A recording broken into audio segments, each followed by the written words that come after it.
शांति। आज 9 मई 2023 के साकार मधुर महावाक्य हैं। मीठे बच्चे, शिव बाबा निष्काम नंबर 1 ट्रस्टी है।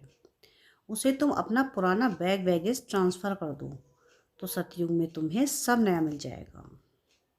क्या कहा प्यारे बाबा ने कि शिव बाबा निष्काम नंबर 1 ट्रस्टी है। उसे तुम अपना पुराना बैगेज ट्रांसफ़र कर दो तो सतयुग में तुम्हें सब कुछ नया मिल जाएगा। प्रश्न है आज की मुरली का कि बाप को किन बच्चों की हर प्रकार की संभाल करनी पड़ती है। उत्तर है जो निश्चय बुद्धि बन अपना पूरा समाचार बाप को देते हैं, बाप से हर कदम पर डायरेक्शन लेते हैं। ऐसे बच्चों का बाप को बहुत ख्याल रहता है। बाबा कहते मीठे बच्चे, कभी भी श्रीमत में संशय नहीं आना चाहिए। संशय में आया तो माया बहुत नुकसान कर देगी, तुम्हें लायक बनने नहीं देगी। गीत है आज की मुरली का, दर पर आए हैं। ओम शांति। मीठे मीठे बच्चे, मीठे मीठे सिखलते बच्चों ने गीत सुना। बच्चे उनको कहा जाता जो बाप के बनते हैं। बाप ने समझाया है यह अंतिम मर्जीवा जन्म जीते जी बाप का बनना है। यह तो बच्चे जानते हैं। श्रीमद् गाई हुई है। श्रीमद् भगवानुवाद उस गीता में श्री कृष्ण का नाम डाल दिया है, परंतु पहले शिव बाबा, फिर ब्रह्मा, फिर श्री कृष्ण। तो श्रीमद् श्री कृष्ण की नहीं कहेंगे, वह दैवी गुणों से संपन्न है। किसी भी देहधारी मनुष्य को पतित पावन नहीं कहा जाता। पतितों को पावन बनाने वाला एक ही बाप है जिसकी श्रीमत पर तुम चल रहे हो। निराकार परमात्मा सभी धर्म वालों का पिता है।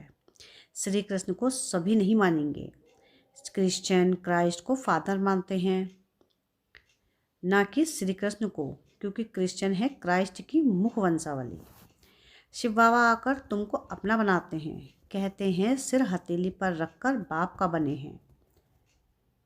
उनके डायरेक्शन पर चलने के लिए बच्चों को उन्हें मत देने की दरकार नहीं है, वह खुद मत देने वाला है। ऐसे नहीं, यह क्यों कहते नहीं, यह तो सब बच्चे हैं। शिव बाबा नामी ग्रामी हैं, वह जो मत देंगे, वह जो कुछ करेंगे राइट करेंगे। इस साकार यानी ब्रह्मा से भी जो कुछ कराएंगे वह राइट ही होगा, क्योंकि करण करावनहार है। उनको भी यह मत देते हैं कि यह करो। तुम्हारा कनेक्शन है शिव बाबा से, कोई का भी अवगुण नहीं देखना है, श्रीमत पर चलना है। शिव बाबा तो है निराकार साक्षी, उनका यहाँ घर है नहीं। तुम यहाँ पराए घर में रहते हो, फिर स्वर्ग में जाकर अपने घर में रहेंगे। शिव बाबा कहते हैं मैं तो नहीं रहूँगा, मैं तो संगम पर थोड़े टाइम के लिए आता हूँ। तुम हो सच्चे सच्चे रूहानी सेल्वेशन आर्मी। सुप्रीम बाप डायरेक्शन दे रहे हैं, हो बहु कल्प पहले मुआफिक। कल पहले जो डायरेक्शन दिए होंगे वही देंगे। दिन रात गुह्य बातें सुनाते रहते हैं, नया कोई समझ ना सके। कराची से लेकर मुरली चलती आई है। पहले बाबा मुरली नहीं चलाते थे, रात 2 बजे उठकर 10-15 पेज लिखते थे।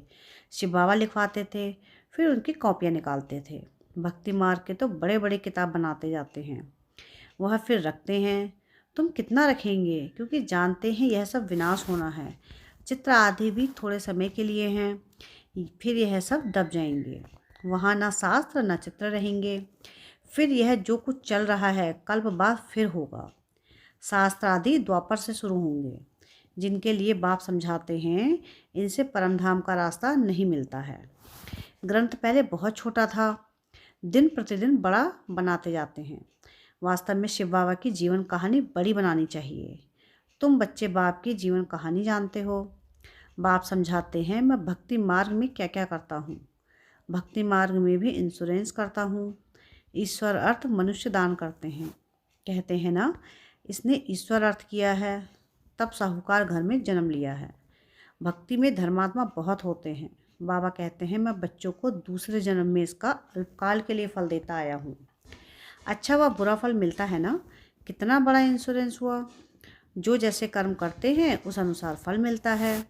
माया उल्टा कर्म कराती है जिससे तुम दुख पाते हो। अब मैं तुमको ऐसे कर्म सिखलाता हूँ जो कभी दुख नहीं होगा और वहाँ माया भी नहीं होती। तो जो जितना अपने को इंश्योर करे। शिव बाबा भी नंबर 1 ट्रस्टी है, दूसरे की आसक्ति जाती है। कोई ट्रस्टी कितना खाना खराब भी कर देते हैं। बाबा देखो कैसा ट्रस्टी है। कहते हैं यह सब कुछ बच्चों के लिए है, तुम्हारा सारा कनेक्शन शिव बाबा से है। बाप कहते हैं मैं सच्चा ट्रस्टी हूँ, मैं खुद सुख नहीं लेता हूँ, बच्चों को सारी राजधानी दे देता हूँ। यह बाबा भी कहते हैं मैंने फुल इंश्योर कर लिया है, तन मन धन सब बाबा की सर्विस में है। सिंधी में एक कहावत है, हथ जिसका ही पहला पुरुषों पहुँचे, यानी दाता समान हाथ है तो वह पहला नंबर पहुँच जाते हैं। 2 मुट्ठी देते हैं तो महल मिलते हैं। देखो अभी मकान बना है, कोई ने 1 रुपया भेजा, हमारी ईंट लगा दो, अरे तुमको सबसे अच्छा महल मिलेगा क्योंकि तुम गरीब हो। मैं हूँ ही गरीब निवाज। गरीब का 1 रुपया, साहूकार का 10,000, दोनों को एक ही मर्तबा मिल जाता है। साहूकार बहुत मुश्किल आते हैं, कन्याएं सबसे फ्री हैं। नंबर 1 देखो मम्मा गई, बाबा ने सब कुछ दिया फिर भी पहले लक्ष्मी फिर नारायण। कितना वंडरफुल खेल है। कभी भी किसी बात में संशय नहीं होना चाहिए, जरा भी संशय नहीं लाना चाहिए। बहुत मीठा बनना है, कदम कदम पर श्रीमत लेनी है, नहीं तो माया बहुत नुकसान करा देती है। कितने बच्चों को डायरेक्शन देने पड़ते हैं। बाबा कहते हैं पूरा समाचार लिखो, बाबा हर प्रकार की संभाल करेंगे। बाबा को बहुत ख्याल रहता है कहाँ यह बच्चा चढ़ जाए। पढ़ाई पर पूरा ध्यान देना चाहिए, तुम most beloved God fatherly student हो। भगवानुवाच भी गाया हुआ है, परंतु श्री कृष्ण का नाम डाल दिया है। श्री कृष्ण भी सब मनुष्यों से ऊंचा ठहरा, फर्स्ट नंबर श्री कृष्ण का नाम देते हैं। नारायण का क्यों नहीं, श्री कृष्ण है छोटा सतो प्रधान, फिर युवा वृद्ध अवस्था होती है। बालक ब्रह्मज्ञानी समान कहते हैं, बालक को ब्रह्मज्ञानी समान कहते हैं। बच्चे से पाप नहीं होता है। श्री कृष्ण का भी जन्मदिन मनाते हैं, श्री कृष्ण को द्वापर में ले गए हैं, यह सब बाप ही समझाते हैं। इस समय तुम ब्राह्मण हो, उत्तम, तुम हो ईश्वरीय संतान। सतयुग में ईश्वरीय संतान नहीं कहलाएंगे, ईश्वर से जरूर स्वर्ग की प्राप्ति होगी। यह है तुम्हारा अति अमूल्य दुर्लभ जीवन, सभी का तो हो नहीं सकता। यह ड्रामा ही ऐसा बना हुआ है, जो कल पहले पढ़े थे वही अब पढ़ रहे हैं। भगवान ने जरूर भगवान भगवती रचे हैं, परंतु उन्हों को हम भगवान भगवती कह नहीं सकते, क्योंकि गॉड इज़ वन। उस निराकार की सारी महिमा है, साकार की थोड़ी ही महिमा होती है। लक्ष्मी नारायण को निराकार ने ऐसा बनाया। तुम भी बाप द्वारा स्वर्ग के मालिक बन रहे हो, राजयोग सीख रहे हो। बरोबर गीता में राजयोग है। जब राजाई स्थापन हुई थी तो उस समय विनाश भी हुआ था, अभी है संगम। शिव बाबा आते हैं तो खेल पूरा करते हैं, फिर श्री कृष्ण का जन्म होता है। भक्ति मार्ग में बहुत बड़े बड़े मंदिर बनाते हैं, उन मंदिरों में पद्मों की मिल्कियत थी, अब तो सब लोप हो गए हैं। भक्ति मार्ग के शास्त्र पढ़ते पढ़ते, यात्रा करते करते, मंदिर बनाते बनाते, खर्चा करते करते भरत कंगाल बन पड़ा है। अभी तुम जैसे मास्टर नॉलेजफुल हो गए हो। बाप ज्ञान का सागर, आनंद का सागर, ब्लिसफुल है। यह सब बाप की महिमा है। बाप कहते हैं भारत सबसे अच्छा तीर्थ स्थान है, परंतु श्री कृष्ण का नाम डालने से सारा मान खत्म कर दिया है, नहीं तो सब शिव के मंदिर में फूल चढ़ाते। सबका सदगति दाता एक है, आधा कल्प तुम प्रारब्ध भोग नीचे आते जाते हो, सबको तमोप्रधान बनना ही है। अब बाप कहते हैं जो बैगेज हैं सब दो, तो तुमको ट्रांसफ़र कर सतयुग में दे देंगे। अब खुद तो नहीं लेते हैं, हम खुद तो नहीं लेते हैं, मनुष्य तो अपने लिए करते हैं, फिर कहते हैं हम निष्काम करते हैं, परंतु निष्काम तो कोई कर नहीं सकता, हर चीज़ का फल जरूर मिलता है। मैं तो तुम बच्चों को अविनाशी ज्ञान रत्न देता हूँ, तुम्हारे लिए ही वैकुंठ लाता हूँ। बच्चों को सॉवरेंटी का सोविनियर यानी सौगात देता हूँ, तो वह लेने लिए लायक बनना चाहिए। स्वर्ग का मालिक बनना है, हथेली पर वहिष्ठ मिलता है, सेकंड में जीवन मुक्ति अथवा सेकंड में बादशाही। दिव्य दृष्टिदाता शिव बाबा है, सेकंड में बैकुंठ में ले जाते हैं। इस साकार बाबा के हाथ में चाबी नहीं है। बाप कहते हैं मैं तुम बच्चों को राजाई देता हूँ, मैं राजाई नहीं करता हूँ। फिर तुम जब भक्ति मार्ग में जाएंगे तो तुमको दिव्य दृष्टि से बहलाऊंगा। कितना अच्छी रीति बाप समझाते हैं। बाप कल्प यानी कल्प के संगम पर एक ही बार आते हैं, बाकी इतने अवतार आदि सब गपोड़े हैं। यह शास्त्र ही सब भक्ति मार्ग के हैं, वह भी बनी बनाई बन रही है, अब कुछ बननी ना ही। जो कुछ होता है ड्रामा में नूंद है, इसको साक्षी होकर देखो। बाबा बहुत अच्छी रीति समझाते हैं। बच्चे, मैं तुम्हारा इंश्योर मैग्नेट हूँ। तुम्हारी एक पाई भी नहीं गंवाता हूँ। कौड़ी से तुमको हीरे तुल्य बनाता हूँ। यह सब शिव बाबा करते हैं इनके द्वारा। करण करावनहार वह है, निराकार और निरहंकारी वह है। गॉडफादर कैसे बैठ पड़ाते हैं। ऐसे नहीं कहते हैं कि चरणों में पढ़ो। बाप ओबीडिएंट सर्वेंट है। बाप कहते हैं जिनको मालिक बनाया है वह पहले बहुत सुख भोगते हैं, अब दुखी हुए हैं। सुख भी बहुत मिलता है, कोई धर्म को इतना सुख नहीं मिलता। ऐसे नहीं कह सकते हैं कि भारतवासियों को क्यों, औरों ने क्या किया। अरे इतने ढेर मनुष्य हैं, सब तो नहीं आ सकते हैं। ड्रामा बना हुआ है। भारत में ही आदि सनातन देवी देवता धर्म था।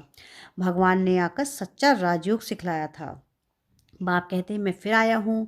तुमने 84 जन्म का पाठ बजाया है, अब फिर से घर वापस जाते हैं। यह बहुत पुराना चोला हो गया है। सर्फ का मिसाल, सन्यासी फिर कहते हैं आत्मा परमात्मा में लीन हो जाती है। ऐसी अवस्था में रहते रहते फिर शरीर छोड़ देते हैं। परंतु ब्रह्म में लीन होता कोई नहीं, लेकिन उन्हों में भी कोई कोई बहुत तीखे होते हैं। शांत में बैठे शरीर छोड़ देते हैं। ब्रह्म तो बाबा नहीं है। यह उन विचारों का भ्रम है, जैसे हिंदुओं का यह भ्रम है कि हम हिंदू धर्म के हैं। अरे हिंदू धर्म कहाँ से आया, वह तो हिंदुस्तान का नाम है। सतयुग में एक ही धर्म था, अब तो देखो कितने धर्म हैं, कितनी भाषाएं हैं। वहाँ तो भाषा ही एक होती है। कहते हैं वन गवर्नमेंट हो, परंतु सभी गवर्नमेंट वन कैसे होगी।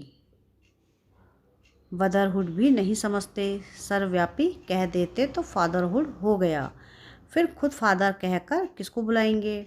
यह भी समझ की बात है ना। अच्छा, मीठे मीठे सिकिलधे बच्चों प्रति माता पिता बाप दादा का याद प्यार और गुड मॉर्निंग।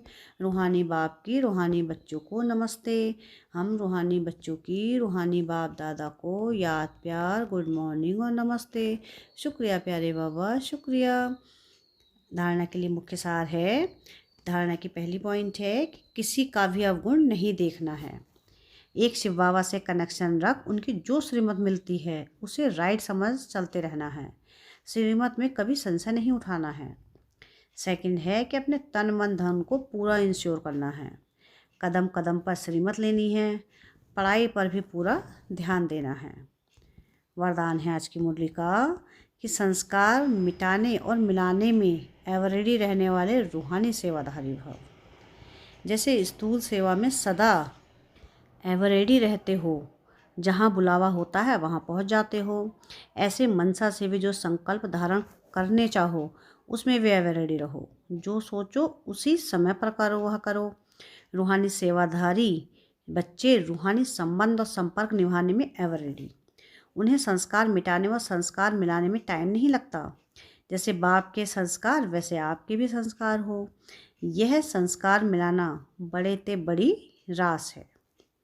स्लोगन है आज की मुरली का कि प्योरिटी की रॉयल्टी का अनुभव करना और कराना ही रॉयल आत्मा की निशानी है। क्या है स्लोगन आज का कि प्योरिटी की रॉयल्टी का अनुभव करना और कराना ही रॉयल आत्मा की निशानी है। अच्छा, ओम शांति।